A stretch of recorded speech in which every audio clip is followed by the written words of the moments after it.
Car voici le printemps et aussi la saison pour aller à la guerre donner des orillons.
Alain, chauffé. Alain.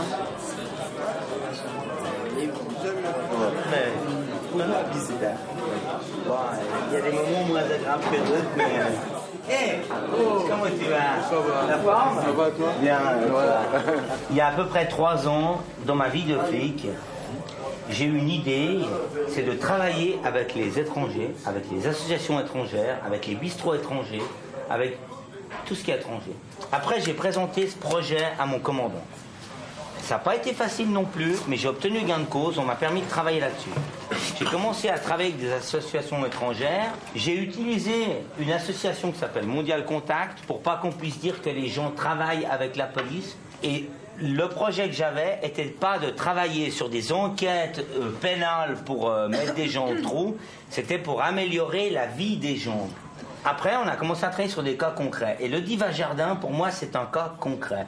C'est un bistrot africain dans un quartier suisse. Pendant 6 mois, il n'y a pas eu de réquisition à la police, il n'y a pas eu de problème et tout. Pour moi, c'était une grande victoire. Le problème est que, même malgré ces 6 mois qui sont bien passés, si maintenant il y a du bordel, on oubliera très vite les 6 mois. Et on dira, ça y est, ça recommence. Et là, c'est un défi qui est posé pas seulement à moi, dans mon travail, même si c'en est un pour moi, mais aussi à vous tous. Et ce que je voudrais vous toucher là, au niveau du cœur, je voudrais vous toucher, pour vous dire que chaque fois, quand vos frères a un mauvais comportement, c'est injuste. Je suis d'accord. Tout de suite, c'est l'amalgame. Tout de suite, ça recommence. Et là, il faut absolument qu'on se mobilise. Pas les flics, pas les noirs, pas les blancs. Tous les hommes de bonne volonté, tous ceux qui veulent faire quelque chose, on doit se mobiliser. Le problème, c'est que ici, c'est un bistrot black. Et quand un black pisse dans la rue ici, ça se voit. Et la même mère qui sort sur son balcon puis qui lui dit « Vous n'avez pas honte de faire ça ?» Le mec, il est déjà hydraté, il a 3 pour 1000, il va pas lui dire « Oui madame, je m'excuse, je vais rentrer mon bout de viande. » On est d'accord. Il va lui dire « T'as rien d'autre à faire à t'occuper. » Et ça, c'est des conneries. D'accord? Vous comprenez? Alors lui, vous pouvez pas le raisonner. Mais vous, qui n'avez pas encore 3 pour 1000, juste 1,5 comme moi en ce moment, vous pouvez aller vous en occuper, lui dire « Calme-toi, fais pas ça. » Vous pouvez le toucher avec des mots que moi, je peux peut-être pas sortir, parce que je suis pas de la même culture que vous. Mais je suis convaincu que si on le veut, quelle que soit la couleur et tout, c'est pas compliqué. En haut, il y a des gens qui veulent dormir, ici, il y a des gens qui veulent s'amuser. Si chacun fait la moitié du terrain, putain, on doit y arriver quand même. Et là, vous devez m'aider. Si vous voulez qu'un jour on vive tous ensemble dans cette société, vous devez m'aider. Putain, moi, je touche pas 50 francs de plus par mois pour m'occuper de vous. Je trouve des boulots à des Irakiens, je m'occupe d'un Tunisien cet après-midi, je m'occupe des Blacks aujourd'hui, j'en ai rien à foutre. Je suis payé par l'État, bien payé pour ça, mais je pourrais rien foutre, j'aurais le même salaire. Vous comprenez ce que je vous dis? J'aurais le même salaire, j'ai pas besoin de vous aider moi. pas besoin. Dans 8 ans, je suis à la retraite. À 53 ans, je rentre dans mon Valais. J'ai ma maison qui est déjà construite et j'en ai rien à foutre.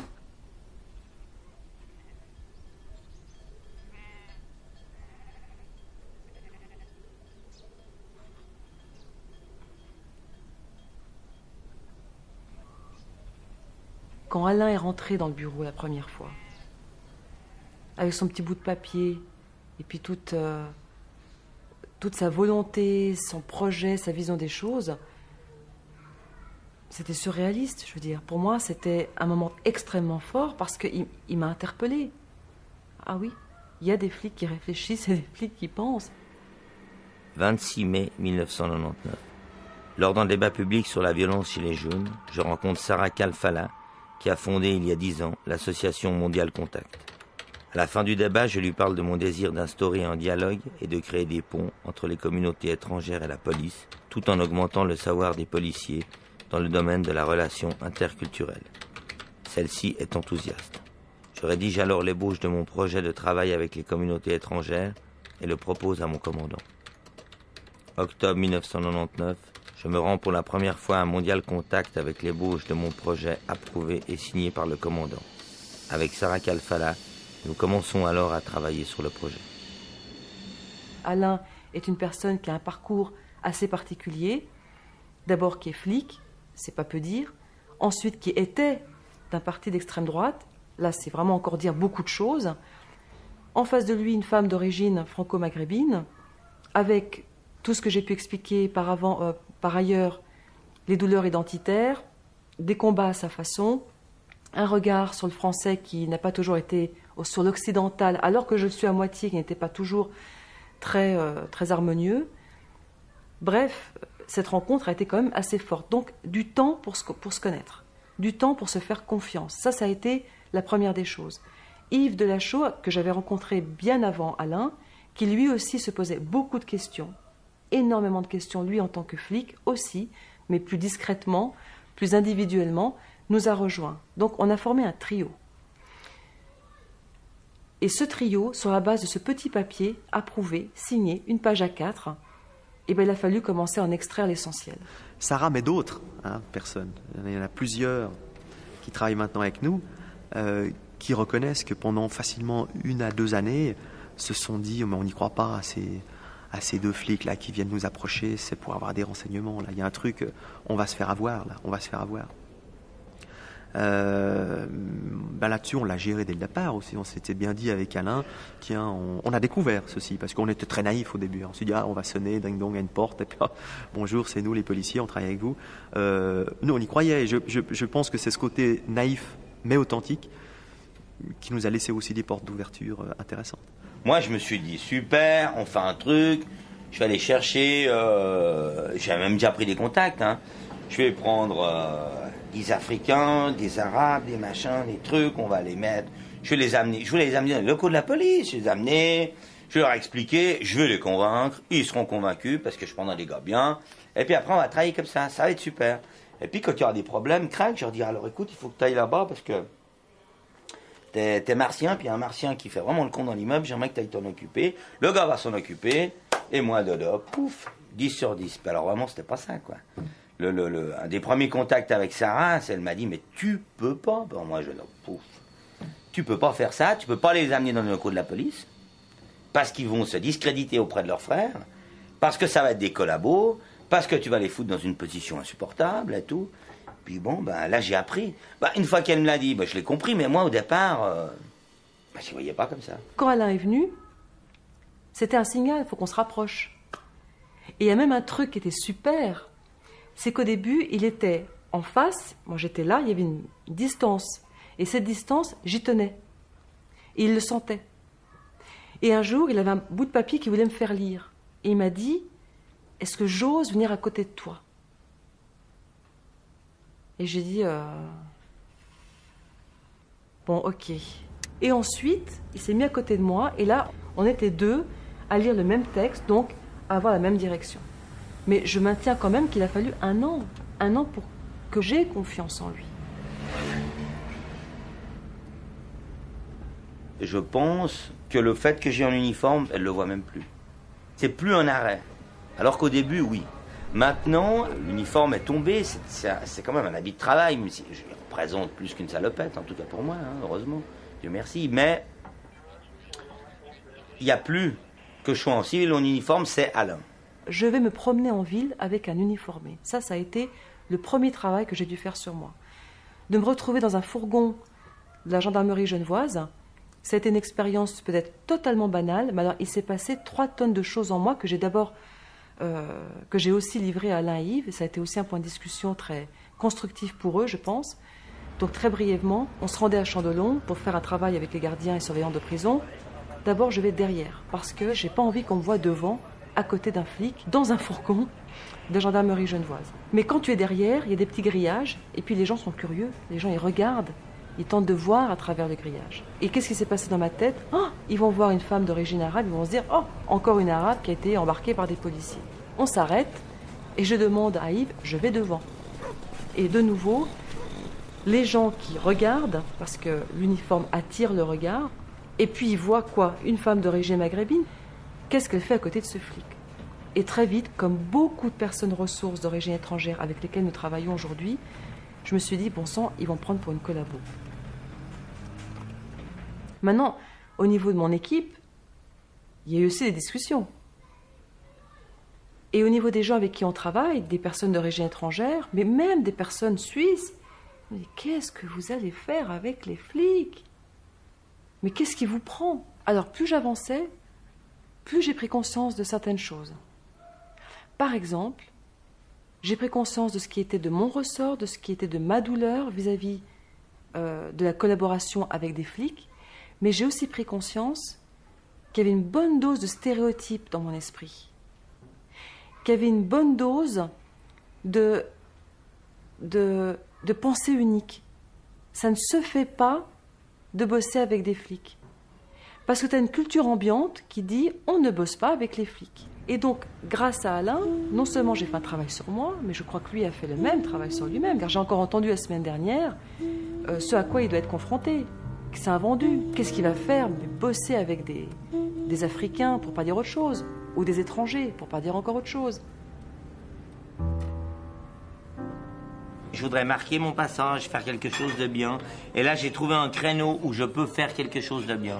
Pour que les choses avancent. Pour qu'on soit mieux, toi. Il n'y a pas que ça, il y a ma vie. Ma vie, elle vous intéresse pas, mais elle existe, quoi.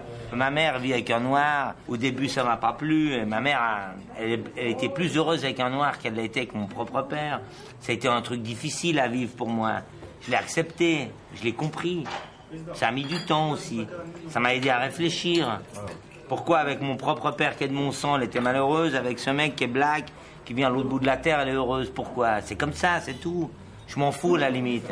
C'est un type super quelque part, puisque ma mère est heureuse. Après, je me suis dit, au niveau de la société, il faut faire quelque chose. On peut pas rester comme ça en chien de faïence. Moi, je suis flic, tu me parles pas, toi t'es black, je te parle pas. T'as vu ça dans quel film? C'est de la merde. Un jour, on se fout sur la gueule. Le plus fort gagne, mais il y a toujours un blessé. C'est pas bon, ça.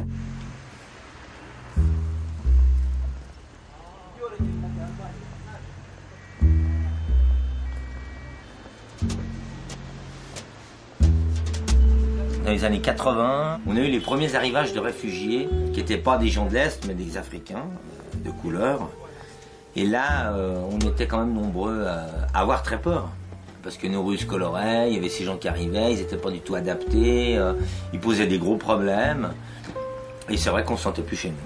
Et là, j'ai adhéré à un parti de la droite nationale qui militait la contre et qui a obtenu quelques jolis succès aux élections, puisque j'avais été élu au conseil municipal. Et j'étais président des Jeunesses Vigilantes. J'aurais rencontré Alain il y a 15 ans. La rencontre aurait été difficile, hein, parce que ses opinions, les opinions du parti Vigilance, elles étaient violentes. Peut-être pas la haine de l'étranger, mais franchement, tous dehors, quoi. Donc, au niveau émotionnel, impossible pour moi d'être prête à recevoir, comme je reçois aujourd'hui, sa trajectoire, sa philosophie, ses pensées, etc. Bon, il a beaucoup travaillé sur lui, mais à l'époque, ça aurait été impossible.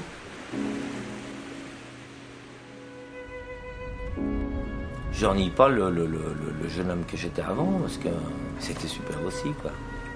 Mais on allait dans une fausse direction, ça c'est sûr.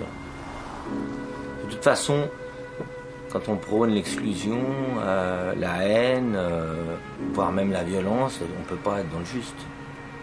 Et des fois, on a besoin de ça parce que ça nous conforte, ça nous rassure aussi. C'est clair que les gens que je côtoyais il y a quelques années, qui avaient des idées plutôt à droite nationale, non, ils ne comprennent pas. La plupart ne comprennent pas. Il y en a qui ne prennent plus la peine de me saluer, donc ça me permet de dire des banalités avec des gens avec qui je partage quand même peu de choses maintenant.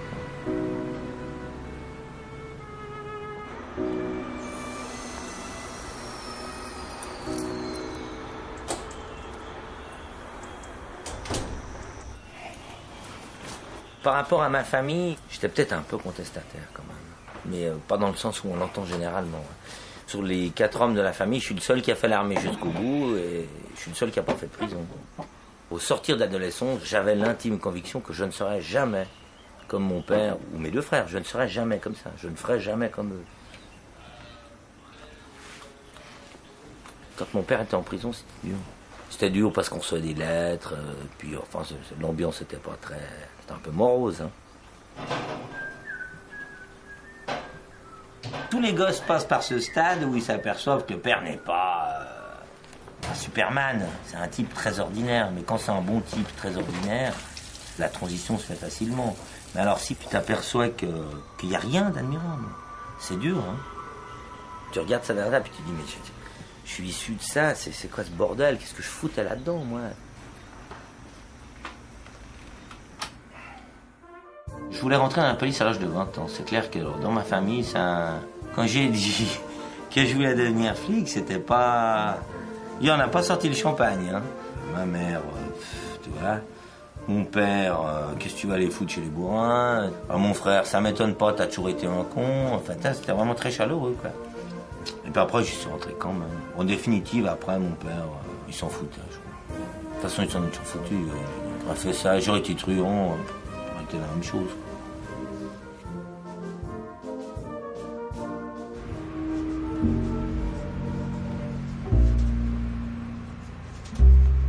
J'ai vécu une expérience intéressante en 88, donc j'étais agent de sécurité sur les avions Swissair, en Afrique, donc au Zaïre plus exactement. Et là, on s'est fait contrôler par une patrouille de l'armée zaïroise qui, sous prétexte de nous emmener à l'hôtel contrôler nos passeports qu'on n'avait pas sur nous, nous a emmenés en limite de brousse et nous a dévalisés. C'était vraiment traumatisant, quoi. J'avais jamais ressenti ce qu'on pouvait éprouver quand une autorité militaire ou policière abuse de son pouvoir, en fait. Après l'agression, ben c'est clair qu'au début, j'étais très remonté, pays de sauvage, tout ça. Mais en parlant avec ces gens du cru, ceux qui bossaient à l'hôtel et tout, j'ai aperçu qu'eux vivaient la même chose. Mais ce que moi j'avais vécu une fois, eux ils le vivaient plusieurs fois dans l'année. J'ai maintenant plutôt une réticence avec les autorités de ces pays-là. Je peux concevoir que le mec qui vit dans ce système-là a envie de se tirer. Ou aussi j'aurais envie de me tirer.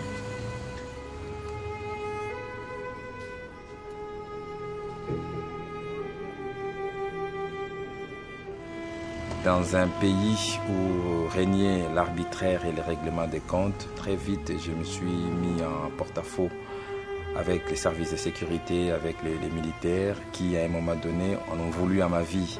Je ne pouvais plus rester à Kinshasa et comme j'étais recherché, je fuis et lorsque je suis allé voir mon père pour lui expliquer que je devais partir, il m'avait dit écoute, je ne peux rien faire pour toi. Prends cette Bible pourra te sauver. Et le 3e jour dans la plantation de mon père, il y a eu une descente des militaires qui ont entouré le village pour m'arrêter. Et en ce moment, je me suis mis à prier. Je me suis mis à genoux. J'ai crié, Dieu, si tu es vraiment ce Dieu qui a fait vaincre David devant Goliath, si tu me sors de ce village vivant, je deviendrai ton serviteur. Quelques minutes après, il y a un homme qui est venu vers moi me disant, écoute, je n'arrive pas à dormir parce que je sais qu'il y a des militaires autour de ce village qui viendront te prendre, mais je veux te sauver. Pour moi, c'est un ange, l'ange que Dieu a envoyé pour me sauver. À 2h du matin, il m'a pris, on a fait la fuite ensemble jusqu'à Mwanda. Et de Mwanda, j'ai traversé la frontière, je suis entré en Angola. Et de l'Angola, 2 ans plus tard, je suis arrivé en Suisse. Depuis notre arrivée en Suisse en novembre 1993, on était au bénéfice d'un permis N, qui est le permis pour requérant d'asile. Alors, notre demande a été définitivement rejetée en juin 98. Donc, on nous a retiré les permis N et on nous a donné à la place une attestation de délai de départ jusqu'à ce que nous quittions le territoire suisse. Alors, ces papiers est renouvelé un peu comme ça, des fois au pif, des fois suivant les démarches que nous effectuons pour trouver un autre pays d'accueil. Donc, ça fait 3 ans maintenant que chaque mois, presque nous pouvons dire, on doit se présenter devant officier du contrôle d'habitant pour recevoir un cachet sur le bout de papier, qui est déjà plein d'ailleurs et qu'ils ont dû changer. 2 ans après qu'on s'est installé à Plein Palais, on avait quitté les systèmes des foyers et tout. Mon fils aîné avait fait une fugue et j'ai fait appel à la police. Et puis vers minuit 30, 1h du matin, la police est arrivée avec mon gamin à côté. L'inspecteur s'est mis à me sermonner, disant que monsieur, il faut faire attention parce que vous êtes en Suisse. En Suisse, les enfants ont des droits. Et les droits que vous devez respecter. Parce que la prochaine fois que votre enfant fait une fugue, monsieur, c'est vous qui allez avoir des problèmes avec nous. Parce qu'on n'est pas en Afrique. Vous êtes en Suisse et les enfants ont des droits. C'était une humiliation pour moi. C'était trop pour moi que de supporter cela. Devant mon garçon qui était là à côté, qui entendait tout cela. Donc ça l'a réconforté dans ce qu'il pensait. Et la suite, mon garçon, c'était figue sur figue. Jusqu'à ce jour, il est parti. Et il ne vit plus avec nous. Donc ça, pour moi, c'était la conséquence. Et ça m'a fait quelque chose dans mon cœur, disant que ces gens, ils se prennent pour des omniscients, mais ils ne savent rien du tout. Ils ont des choses à apprendre. Parce qu'un Africain qui quitte son pays, qui vient là, un étranger qui vient là, peu importe d'où il peut venir, il a une valeur, il a des valeurs même culturelles, traditionnelles et qui doit garder ne fût-ce que le minimum pour son environnement.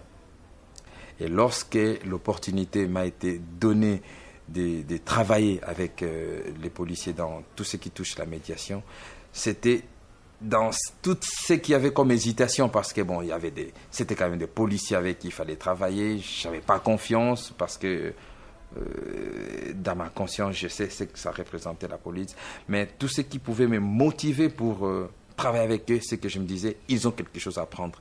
On a quelque chose à leur apprendre. Quand je fais la connaissance d'Alain, je n'avais pas confiance, surtout quand j'ai su qu'il avait un passé xénophobe. Pour moi, c'est des personnes qui ne changent pas du jour au lendemain. Il y a toujours les restes de quelque chose. Mais quand je regarde mon passé raciste aussi, la manière dont j'ai considéré l'homme blanc et la manière dont je la considère aujourd'hui, je me dis, si ce Dieu-là a fait ce travail en moi, ce Dieu était aussi capable de faire ce travail en lui. Bon, moi, ça m'a fait drôle hein, quand on m'a dit, écoute, on a un gars là, mais il ne veut pas parler avec toi parce que tu es un flic. Il n'a pas dit qu'il n'aimait pas les blancs, je pense qu'il n'osait pas encore, mais enfin... Et c'est au cours d'une réunion où j'ai pris la parole, c'était un débat public en fait, et à la fin du débat, de nouveau ce qui prouve que c'est un garçon intelligent, à la fin du débat, il est venu vers nous, vers Yves et moi, et il s'est annoncé, comme il le fait toujours très calmement, et il a dit qu'il avait changé d'avis. Enfin, il était d'accord de nous rencontrer, pas encore changé d'avis, il commençait à douter, mais il était d'accord de nous rencontrer.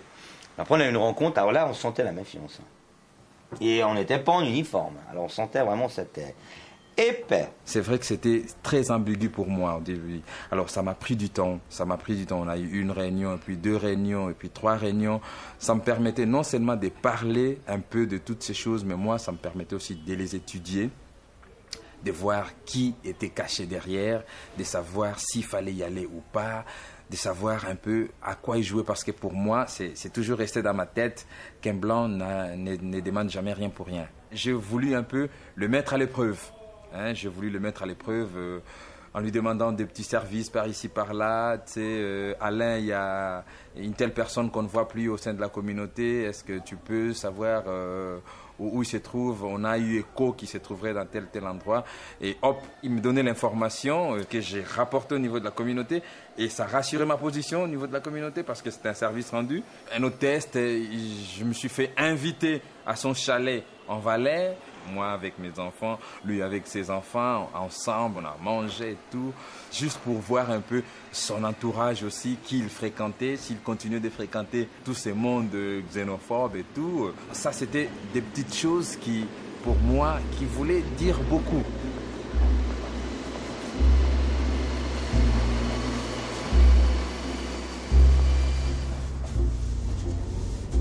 Le 26 juin 2001.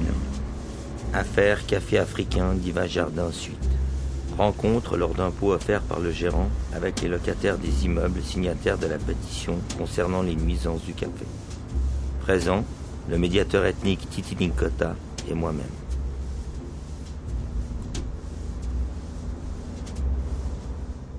On passe du temps à discuter, oui, on va faire. 6 mois après, d'accord, 31 juillet, ça sera fait. Les problèmes de bruit, c'est pareil. Oui, amen. On dit une fois, on dit 2 fois, finalement, on en a marre. Parce que c'est des gros coups de pied dans tout ce qu'on dit, dans tout ce qu'on demande. On a l'impression vraiment que les gens, ils s'en foutent. Donc, je veux dire, eux, ils peuvent avoir leur bar, les choses se passent bien, ils ont du client et tout, et puis nous, on peut aussi être tranquille. À minuit, quand j'ai déjà mangé et que je suis chez moi en pyjama avec les cheveux lavés, et que j'ai de nouveau cette odeur qui se colle à la peau de mon mari, au rideau, même les chats sentent le poulet à la moimba. Alors... Madame, vous permettez, monsieur, on ne fait pas ça. Aujourd'hui, il y a quelqu'un qui est venu demander ça. Hein. Il n'y avait pas. On ne fait pas ça tous les jours. De temps à autre, oui, mais bon, à minuit, j'ai vraiment pas envie de poulet à la moimba. Comment est-ce que ça se fait que ça sent jusqu'au 4e? Parce que moi, je réchauffe souvent aussi des aliments au micro-ondes. J'ai jamais eu des voisins qui sont venus taper à la porte. Je ne sais pas s'il y a l'odeur des poules de la moimba, moi je ne sais pas. Donc l'idéal, la solution pour ça, c'est les travaux. Et ces travaux qui sont en cours, je crois, je ne sais pas. Donc comme on a un délai, on va respecter ça. Donc vous nous laissez aussi le temps de faire ça, parce qu'on a déjà des lettres, ils viendront faire ça. Donc il n'y a pas de problème, vous avez raison. Les techniciens qui sont venus ont estimé qu'avec le travail qui était exigé, au 31 juillet, les odeurs devraient être canalisées et vous ne devriez plus être embêtés avec ça. C'est pas réglé pour l'instant, je compatis avec votre douleur, mais au 31 juillet, ça doit être réglé. Maintenant, je voudrais savoir, si, vous qui êtes là, les habitants, qu'est-ce qui s'est passé dans la nuit de samedi à dimanche? Est-ce qu'il y a eu du bruit dans la cour? De dimanche à lundi. Et du bruit dans la cour ici. D'abord, la nuit, à 1h, je me suis réveillée parce que les odeurs de la cuisine ont traversé tout notre appartement. Ensuite, à 5h, je suis de nouveau réveillée parce que les gens sont sortis du café. Ils sont restés au moins 1h en parler, mais tellement fort, ils ont réveillé tout le quartier. Mais qu'est-ce que ça veut dire tout ça? Je vois la différence qu'il y a des gens ici, vous ouvrez la porte. Ça ferme la porte. Rien. Vous allez à la poubelle, vous retournez, vous ouvrez la porte. Ça ferme la porte, il n'y a rien. On voit la différence. Alors si ça vous dérange, on va fermer la porte. Mais vous avez chaud. Non, mais on sera comme ça. On va faire quoi? Donc l'avantage d'un ventilateur, c'est que vous n'avez pas besoin d'ouvrir des courants d'air. Il reste 5 semaines pour éliminer définitivement les odeurs. On va mettre l'accent prioritairement sur tout ce qui sort d'ici comme bruit. Et subsidiairement, essayer d'éviter les bruits qui sont de derrière. Je pense qu'on s'achemine vers quelque chose, moi j'estime, qui sera positif, parce que c'était quand même très important que ça puisse être dit, qu'ils puissent les entendre, et vous avez aussi peut-être entendu, et vous avez pu aussi réaliser tout ce qu'il fait, lui, comme effort déjà, pour maîtriser une clientèle qui n'est pas facile. On verra dans les prochains jours ce que ça peut donner. Quand on fait ça, on reproche à quelqu'un, et les gens oublient souvent qu'il n'y a qu'un seul doigt qu'ils tendent vers la personne, mais les 3 autres là reviennent vers toi-même. Donc ça veut dire, quand j'accuse quelqu'un, j'ai aussi du travail à faire en moi. Et c'est ça le rôle du médiateur, aider cette personne à faire son travail en lui. C'est un privilège que de les écouter, que de les entendre, d'être un soutien pour ces gens-là.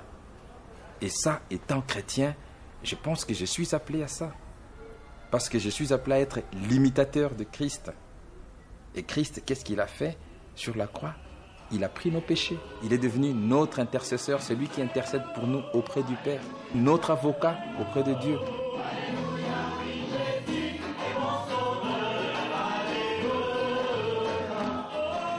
Alors, pour Titi, c'est Dieu.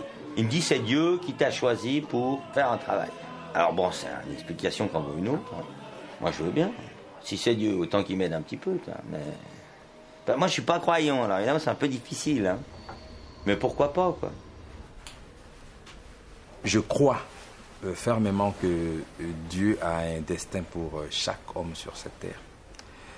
Et je crois aussi que aujourd'hui, même si nous sommes mis dehors de la Suisse, il y a certainement un pays qui nous accueillera.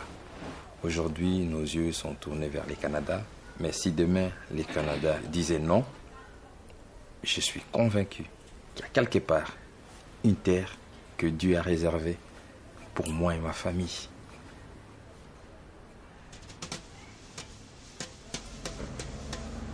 « 10 avril 2001. Réunion à Mondial Contact avec le collectif des médiateurs interculturels.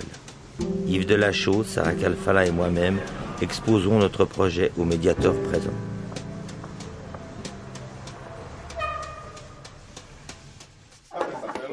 Comment ça va? Peut-être qu'elle n'a pas payé son abonnement. On attend 5 minutes, hein, parce qu'après on va démarrer.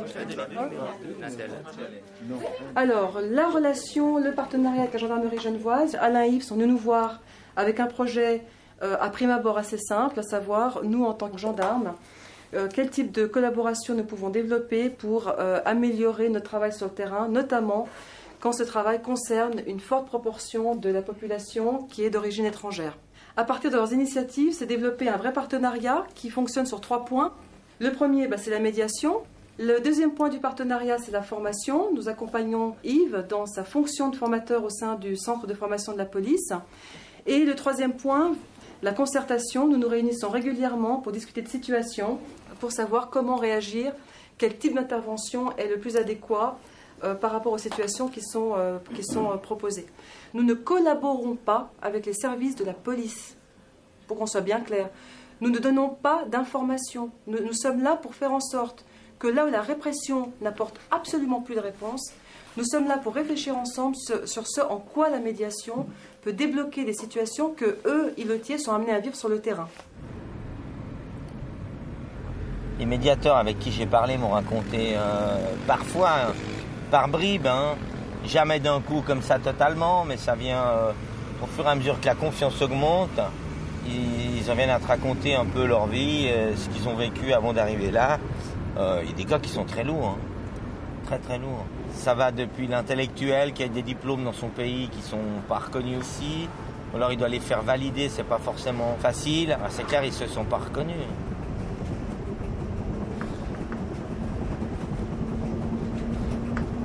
J'étais quelqu'un très respecté et j'étais connu et reconnu là-bas. Mais depuis mon arrivée ici, je suis devenu quelqu'un anonyme. J'ai presque oublié mon identité. Il me manque un travail qui me convient un petit peu.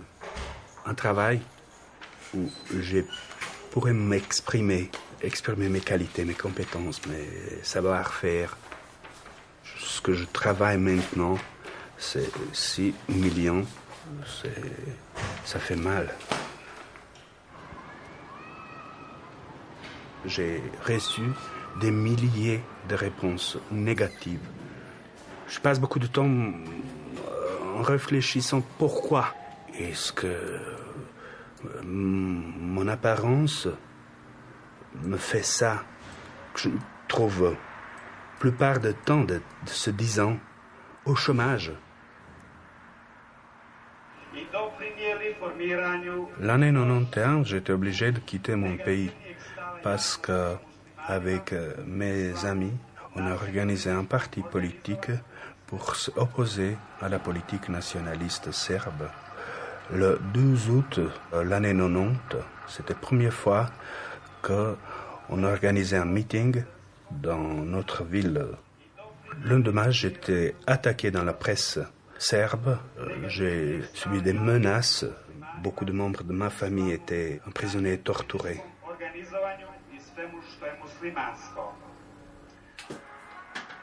À cause de ce jour-là, j'étais obligé de partir pour toujours. C'était une déchirure. Ma vie se cassait.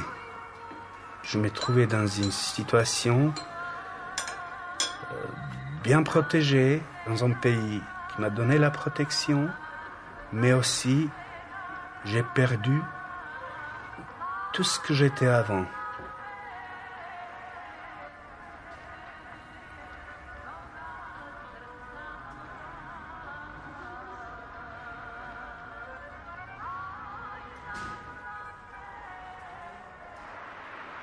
Le travail avec les médiateurs dans le cadre de Mondial Contact m'aide beaucoup de mettre en valeur mes compétences. Le travail dans une médiation me complètement rend utile à la société, aux autres, et ça me donne un souffle de vie.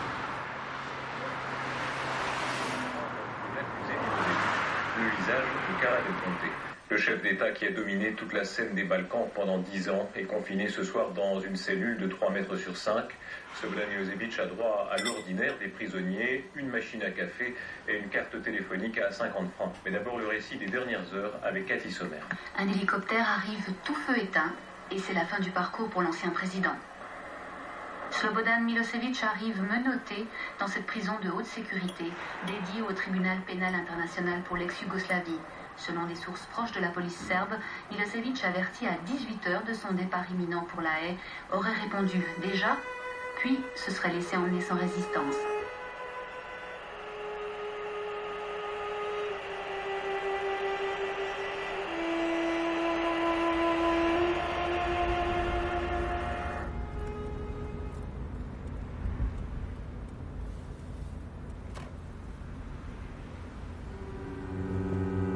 7 juin 2001. Entretien à Mondial Contact avec Diaz Pino Rodrigo, personnage estimé de la communauté sud-américaine et propriétaire d'une librairie. Celui-ci se plaint d'avoir été humilié lors d'un contrôle de police. Présent, Sarah Kalfala de Mondial Contact et moi-même.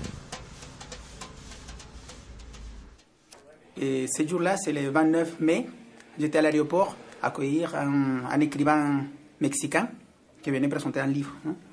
Traversé la rue, après j'ai vu des policiers, des 5 ou plus, c'était en civil, qui pointaient leur arme. Il y avait 2 personnes par terre, couchées. Alors comme il avait les pistolets comme ça, alors j'ai eu peur, alors j'ai fait un détour, et tout de suite j'étais intercepté par une voiture. Ils sont descendus, ils s'étaient armés aussi, ils m'ont dit de mettre ordonné, non, de mettre mes mains sur le toit d'une voiture. Et après, ils m'ont fouillé, non. Après,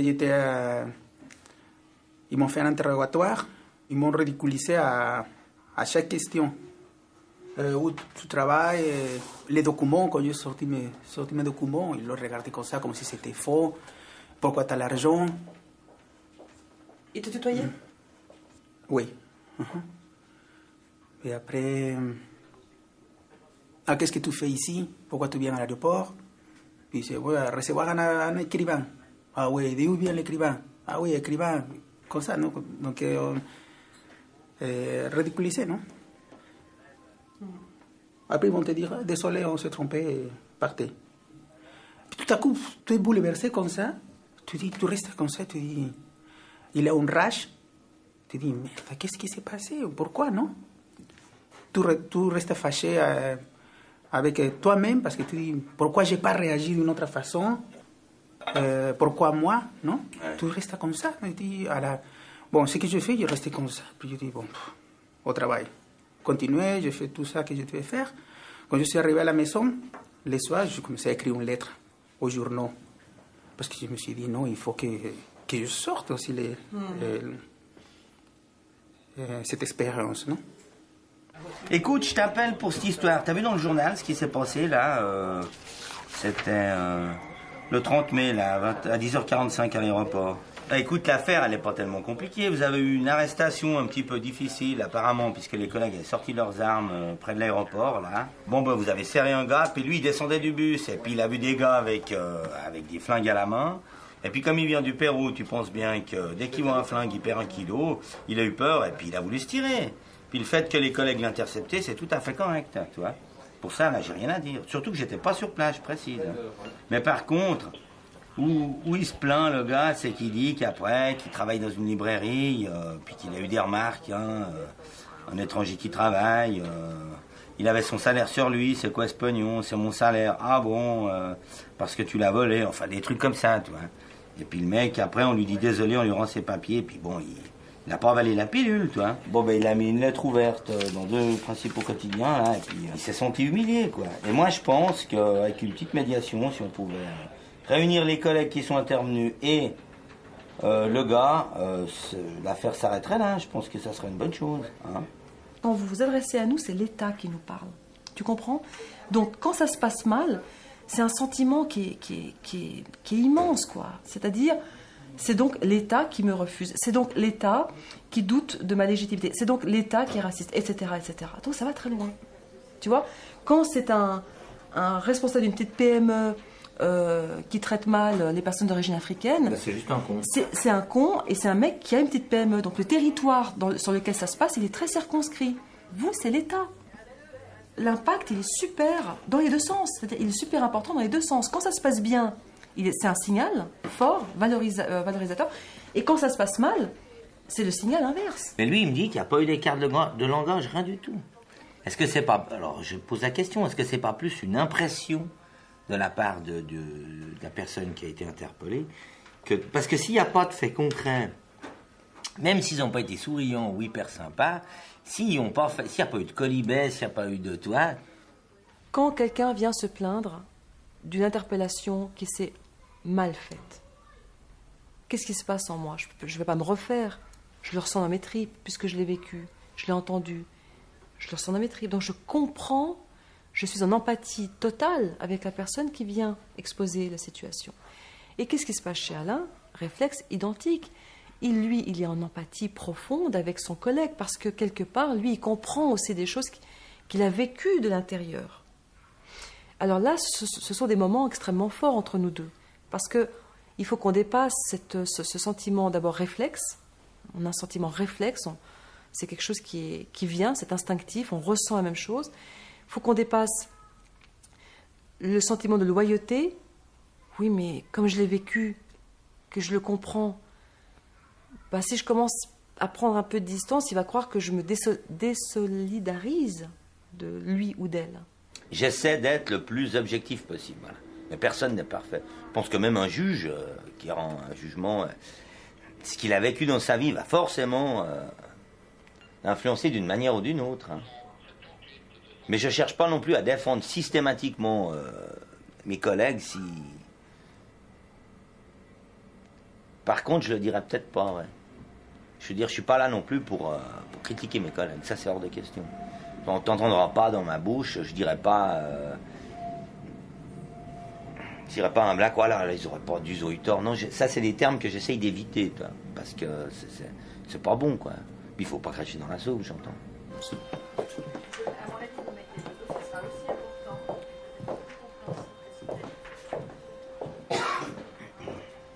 On a eu plusieurs cas de médiation où, même si Alain, avec toute la bonne volonté, les convictions que tu mets là-dedans, si tu deviens un acteur en uniforme de surcroît, qui va dire à quelqu'un, mais écoutez, rentrez en médiation, entendez-vous, le mec, parce que tu es en bleu, il va se dire, ouais, je vais aller faire la médiation. Or, c'est vraiment en contradiction flagrante avec la déontologie basique de la médiation. Il faut qu'on se mette bien d'accord que la médiation ne peut être qu'une orientation donnée dans le cadre d'un commissariat, par un îlotier, un gendarme, et on nous envoie les personnes. Mais à partir de là, on n'a plus de lien avec eux. Oui, moi je pense que c'est important, on a vu. Hein. Ouais. C'était très clair. La seule chose que vous puissiez faire, c'est peut-être de suggérer qu'il y a d'autres voies possibles que le dépôt de plainte. Après, les gens, ils nous appellent pas. Ils doivent être libres, ils doivent consentir librement à faire de la médiation. C'est exclu de dire à quelqu'un, il faut que tu fasses quelque chose. Voilà, c'est pas possible. Bon, ok, ça me dépasse aussi un petit peu. Parce que je me dis, moi, des fois, j'ai besoin de couper au cul.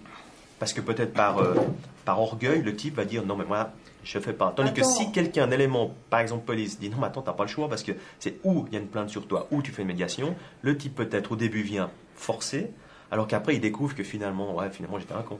Non, je pose la question, c'est pas... Non, mais il y a une manière de présenter la chose. Il y a plusieurs formes de présentation. Parce que c'est son libre choix. Écoutez, monsieur, c'est pas compliqué. Il y a une procédure judiciaire qui va être établie. Ça va donner beaucoup de travail et ça donnera peu de résultats. Ça, c'est la vérité. Maintenant, il y a une autre possibilité. Si vous voulez la saisir, il y a de la médiation interculturelle. Moi, on a eu des bons résultats. Je pense que c'est bien. Est-ce que vous voulez vous engager librement là-dedans? C'est à vous. Alors, vous prenez contact avec Mondial Contact, etc. Et là, moi, je laisse l'affaire pendant ce temps. C'est aussi une manière de... Mais j'entends qu'il faut quand même que ce soit lui qui dise « Ok, je choisis cette voie-là ». Ce qu'il faut savoir, c'est que des personnes qui ont des statuts précaires, quand l'uniforme derrière fait pression pour la médiation, elles se disent quoi? Elles se disent « Oh là là, je vais rentrer en médiation parce que mon permis peut être en cause ». On s'est aperçu que dans la médiation elle-même, les personnes se sentent obligées de la faire et en même temps, elles se disent « Mais on n'a rien fait ». Parce qu'il faut dire à la police qu'on n'a rien fait. Parce que si en plus on avoue qu'on a fait quelque chose, il va nous tomber encore autre chose. Donc c'est biaisé. Et ça c'est essentiel, je peux vous dire. Eh bien, je comprends bien. On ne pouvait pas le savoir avant de l'avoir fait. Et voilà. Voilà. Ok. Juillet 2000. J'ai été approché par Titi Dinkota, médiateur ethnique de Mondial Contact. Une personne de sa connaissance, de nationalité érythréenne, s'est faite contrôler par les services de douane 10 fois en une semaine, y compris avec fouilles et retenues dans leurs locaux. L'interpellation aurait été caractérisée par des propos racistes. J'ai pris contact avec le capitaine du corps des gardes-frontières. Une séance de médiation a eu lieu entre le capitaine, le médiateur, Sarah Kalfala de Mondial Contact et la personne en question. Le capitaine a reconnu qu'il y avait eu de l'abus.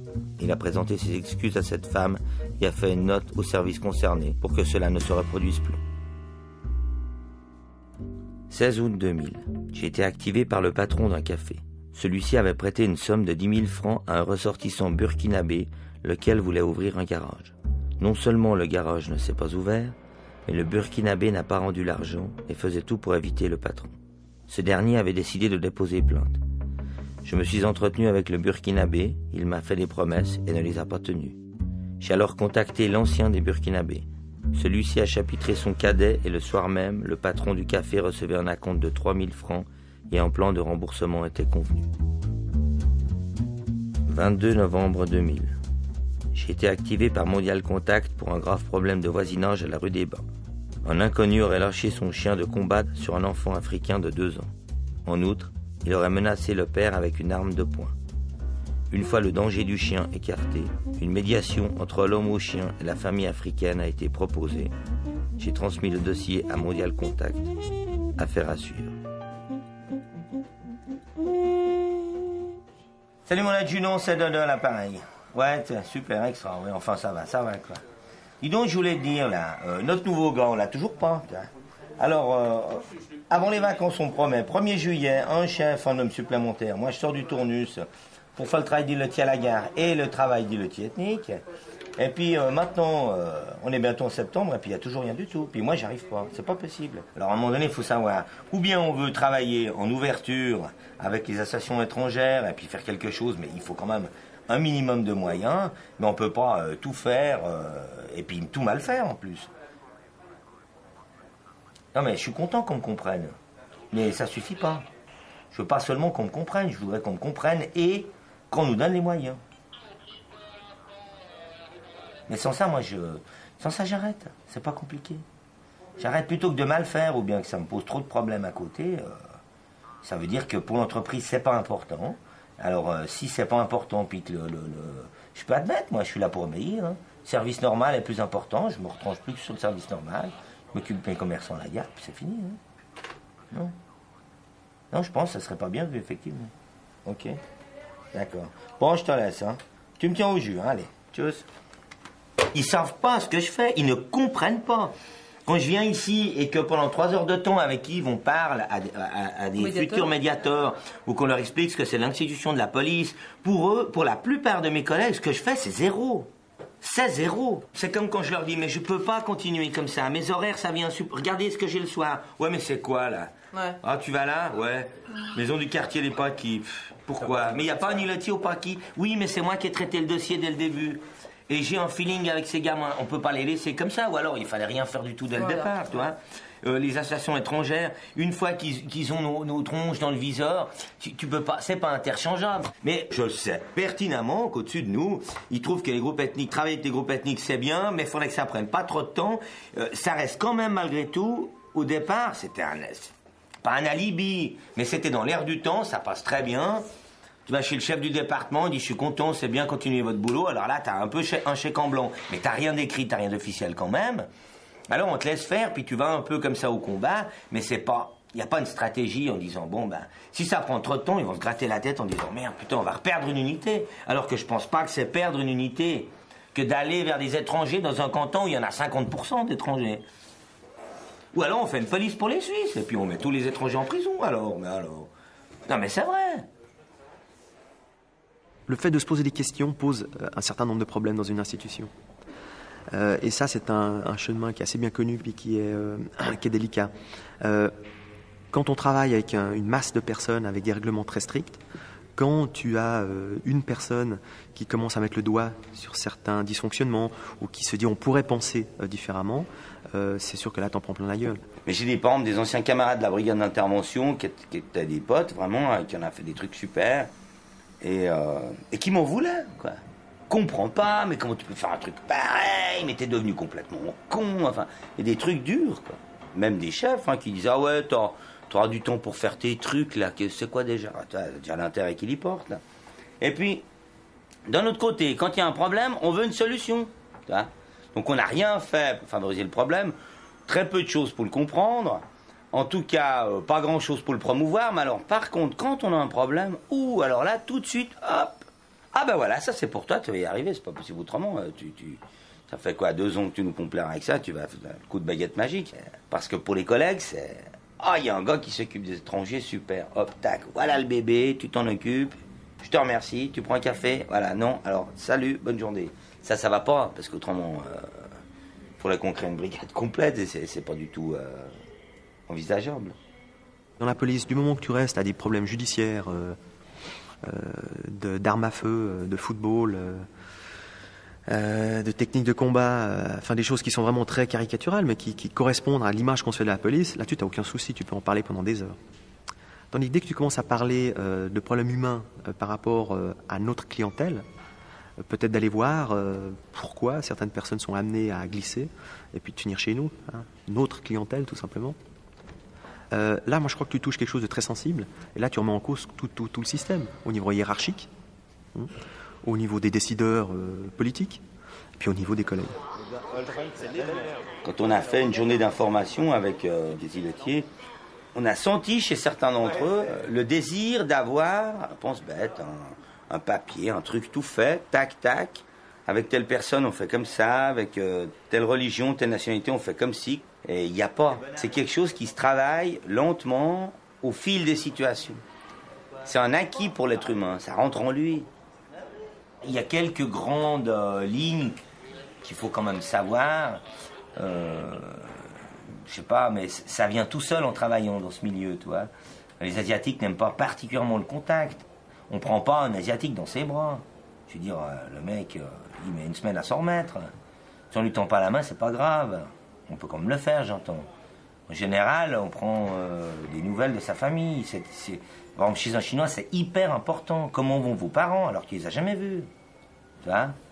Par contre, un musulman qui a développé des sentiments d'amitié pour toi aura de la peine à comprendre que tu ne le prennes pas dans ses bras, voire même que tu l'embrasses pas. Alors là aussi, c'est culturel, parce que pour moi, embrasser un mec, je veux dire, c'était dur au début. Hein. C'était vachement dur. C'est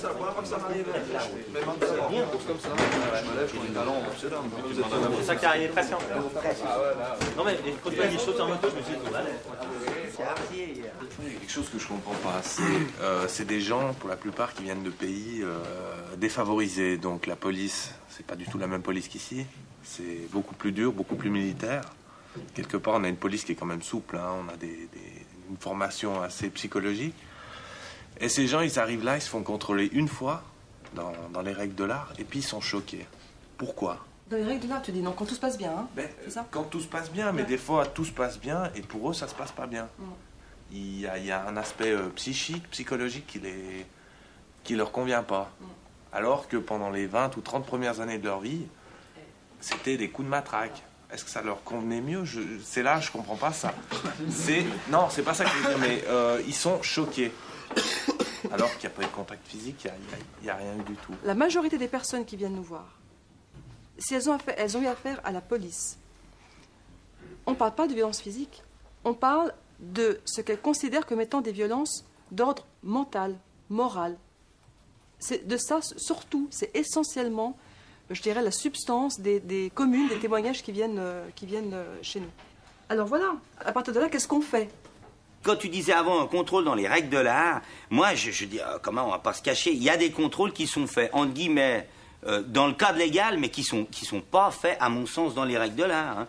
Je peux faire un contrôle super correct avec Sarah, hein, même en disant bonjour. Bon, il y a aussi des... hé là, attention là, avec votre vélo, ça va ou bien vous croyez où?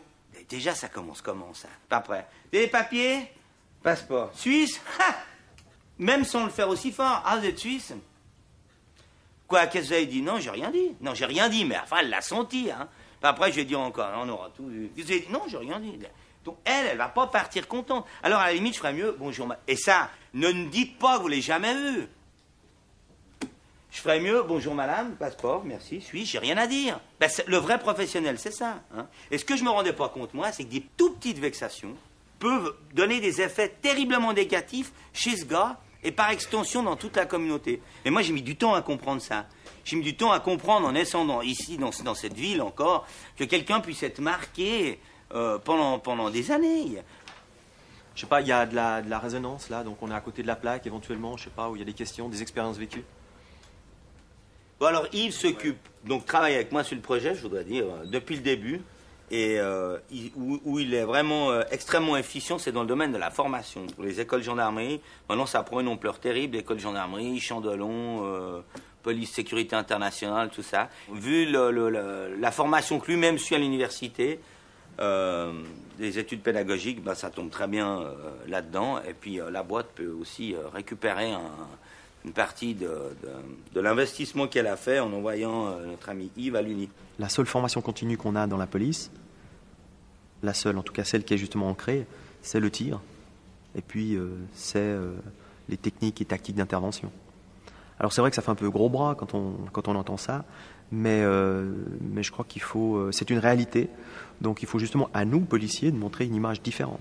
Et de se dire, oui, c'est une chose, c'est important que le policier puisse être maître et de son arme et de ses mains quand il doit intervenir. Mais maintenant, mettons en place aussi une formation continue au niveau de la tête, hein, et de la gestion des émotions en l'occurrence. Et là, c'est un des éléments qui est extrêmement fort dans le processus qu'on a mis en place avec Alain et Sarah. C'est de se dire, on va commencer à la base, en formation donc des stagiaires, des nouveaux policiers, à les sensibiliser à l'identité des autres, à la valorisation, aux différents processus qui peuvent amener des gens à ne pas se comprendre, à nier les différences. Une des démarches, c'était de se dire, on va faire venir donc des personnes de communautés étrangères, des personnes migrantes, dans des écoles, dans cette forteresse qu'est le centre de formation de la police, où on n'y pénètre pas si on n'est pas policier. De se retrouver devant 22 gendarmes en uniforme, rangés comme ça, et qui t'écoutent, qui écoutent la personne péruvienne, la personne kurde, la personne congolaise. Et ensuite, il y a des échanges, et on se parle. Et rapidement, on glisse sur le vécu de personnes, où là, c'est plus de la théorie, c'est vraiment des événements vécus.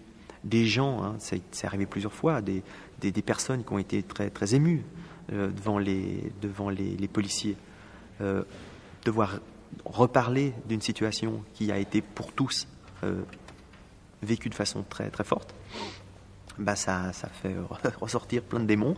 Et puis, souvent, les gens ont commencé à avoir visiblement des émotions très, très fortes.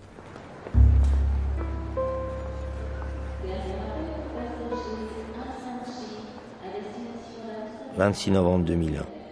Sarah Kalfala de Mondial Contact nous a présenté un ressortissant zaïrois, Ibrahim Kachaleva. Celui-ci, en opposition au régime Mobutu, démissionne en 1990 de son poste à l'ambassade du Zaïre à Paris. Son permis de résident retiré, il est renvoyé de force à Kinshasa par le premier vol des accords de Schengen. Il apprend alors que sa vie est menacée et fuit par le premier vol disponible, un vol Swissair destination Genève. Arrêté à la douane, il dépose une demande d'asile en Suisse. Il est ainsi contraint à passer 15 jours dans la zone de transit de l'aéroport, dans l'attente d'une réponse de l'Office fédéral des réfugiés. Pendant ces 2 semaines d'attente, Ibrahim Kachaleva joue sa vie sur une décision administrative. En effet, à tout moment, il craint d'être renvoyé vers le Zaïre où l'attend une mort certaine.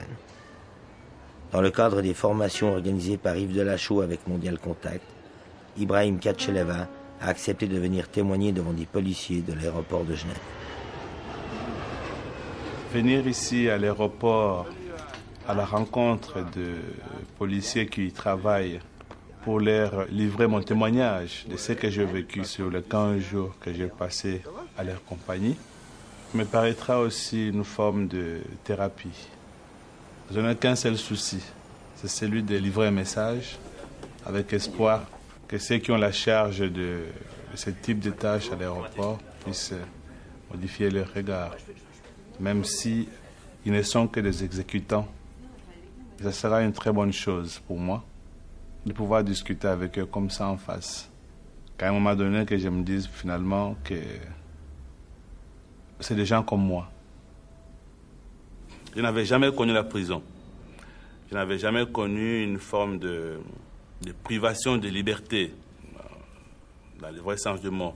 La seule liberté que j'avais, c'était celle de pouvoir me déplacer dans l'ensemble de la zone de transit. J'avais droit aux 3 bons quotidiens, donc un bon le matin, un bon à midi, un bon le soir, pour pouvoir me restaurer dans le grand restaurant je crois qu'il était encore là dans la zone de transit. Ma 3e seule liberté que j'avais, c'était celle de pouvoir avoir une couche. Donc, un lit où je dormais, enfermé en fait entre 6 heures du soir dont on venait nous ouvrir à 7 heures du matin. On nous remettait le banc et puis on le laissait errer dans la zone de transit. Et puis on n'avait aucune information. Parce que je pense que vos collègues peut-être n'avaient pas non plus d'informations et qu'ils attendaient peut-être le fax qui devait tomber de l'ODR. Et on remarquait parmi nous que, tiens, on a été avec quelqu'un le matin, le soir il n'est plus. Alors quand on pose la question, mais qu'est-ce qu'il est devenu? Ah, mais lui, il a déjà pris le vol. Bon, ben, chaque fois qu'il y a un vol, il y a un avion qui atterrissait, un avion qui décollait, on se disait, bon, peut-être on va venir me chercher. Alors quand on se baladait dans la zone de transit comme ça, on croise les uniformes, on essaie de raser un peu le mur en se disant que peut-être que c'est pas moi qui viens chercher.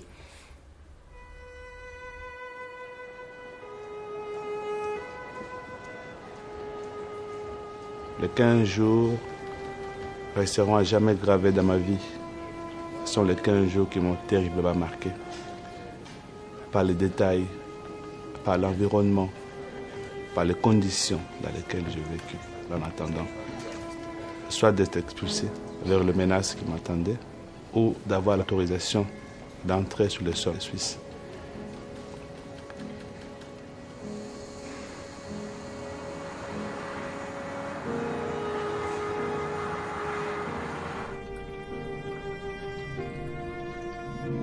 Tous les soirs, c'était la même chose. Et tous les soirs, c'était des questions qu'on se posait. On se demande ceux qui sont passés avant vous, quel a été finalement leur sort et quel va être le vôtre. Vous savez, pour un Africain, il est difficile de penser au suicide.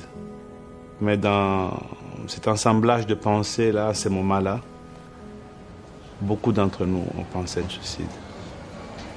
Moi, j'ai pensé au suicide.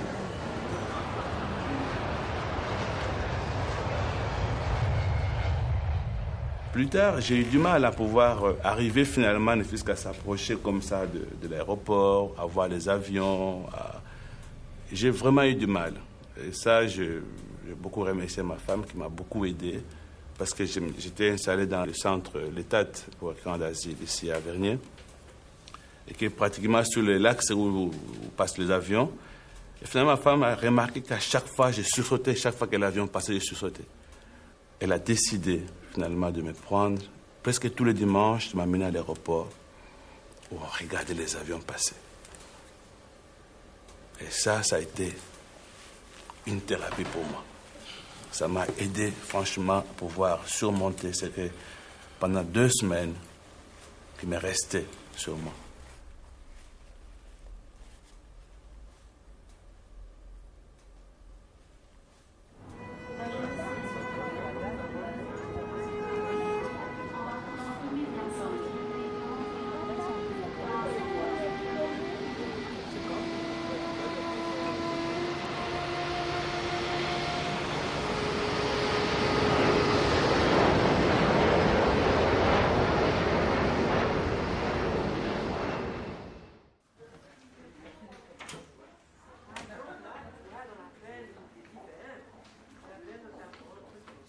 Voilà, M. Dinkota, moi j'ai une information de la Croix-Rouge qui remonte à ce matin 11h.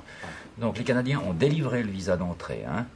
Donc ce que je vous propose aujourd'hui, parce qu'il y a encore certaines démarches, je pense, à finaliser, c'est de prolonger votre autorisation de séjour pour une durée de 1 mois, c'est-à-dire fin novembre, date à laquelle, de toute façon, on se rencontrera pour fixer cette fois la date à laquelle vous allez quitter la Suisse. Là, c'est vraiment la surprise du jour. Donc, je vous renouvelle le document comme d'habitude. Je n'ai pas fait un nouveau document parce que ce sera un document que vous allez emporter avec vous et que je vous laisserai en souvenir. Donc, on va garder l'original. Hein. Je vous le prolonge donc jusqu'au 30 novembre.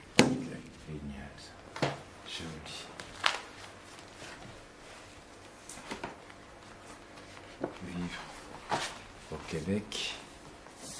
Alors, il y a concernant les transports et les communications et les loisirs. Donc tout est organisé au niveau de l'aéroport, au niveau du poste frontalier. Si vous n'avez pas été accueilli par ces services... Quand on a appris que Titi partait pour le Canada, c'était très dur. Personne s'y attendait. Titi, c'était le premier médiateur, celui avec qui on avait lancé le projet. Il a fallu très longtemps pour qu'il nous fasse confiance, pour qu'on lui fasse confiance aussi, et on bossait bien ensemble. Je crois que le plus dur, c'est que c'était devenu un ami, et en tout cas, moi, il va manquer à ma vie.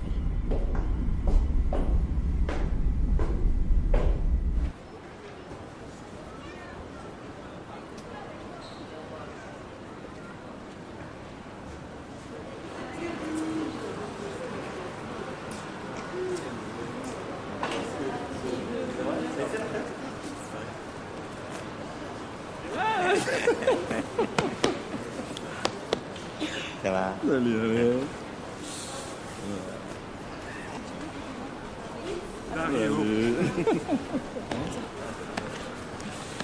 Ça va? Ça va bien. C'est bonne victoire et ta famille.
Ça dit,